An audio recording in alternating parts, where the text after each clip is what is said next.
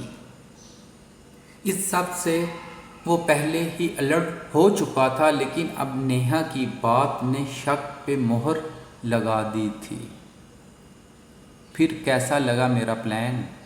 سائرہ نے جب نیہا کو اپنے پلان کے بارے میں بتایا تو کچھ دیر کے لیے وہ خاموش ہو گئی۔ خالہ، آپ ایک بار پھر سے سوچ لیں، یہ نہ ہو لینے کے دینے پڑ جائیں۔ یاد ہے انکل نے کہا تھا ان کے نکاح کو 2 ماہ ہو چکے ہیں اور وہ محترمہ یہاں آنے سے پہلے اس کے فلیٹ پہ تھی۔ میرا نہیں خیال ہمارا یہ پلان کامیاب ہوگا۔ وہ جو بات کھل کے نہیں کر رہی تھی، سارا اسے سمجھ کر کہا لگایا، نیہا سویٹ ہارٹ، جو نظر میرے پاس ہے نا وہ تمہارے پاس کبھی نہیں آ سکتی۔ تم دیکھنا تیرا بالکل نشانے پہ بیٹھے گا۔ دائم نے آتے ہی اسے طلاق دے کر گھر سے باہر نہ نکال دیا تو میرا نام بھی سارا نہیں۔ اس گھر میں صرف اور صرف تم آؤ گی، تمہاری جگہ میں کسی کو لینے نہیں دوں گی۔ سارا کی بات پہ نیہا نے ان کے گلے میں بازو حائل کی ہے۔ آئی لو یو خالہ، اگر آپ کو پورا یقین ہے تو ٹھیک ہے، میں ابھی آپ کے ساتھ ہوں اور آپ کی دوست کر دے گی نا وہ کام، یہ نہ ہو وہی منع کر دے اور سارا پلان چوپٹ۔ میرے بہت سے احسانات ہیں اس پہ، یہ ہو ہی نہیں سکتا وہ سارا طلال کو انکار کر دے۔ خالہ وہ سب تو ٹھیک ہے، مگر دائم کیا وہ یقین کر لے گا؟ نیہا نے ایک اور پہلو اٹھایا۔ کیوں نہیں کرے گا؟ جب ثبوت اس کے ہاتھ میں ہوگا خود بخود یقین آ جائے گا۔ اب تو آنکھیں ترس گئی ہیں وہ سین دیکھنے کو۔ سارا ساتھ ساتھ ناخنوں پہ نیل پینٹ کے مختلف شیڈ کا کوٹ کر رہی تھی۔ چلو ابھی سے ریڈی ہو جاؤ، طلال کے آنے سے پہلے ہم نے واپس آنا ہے، تب تک میں بھی تیار ہو لوں۔ ان کے کہنے پہ وہ فوراً خوشی خوشی تیار ہونے چل دی۔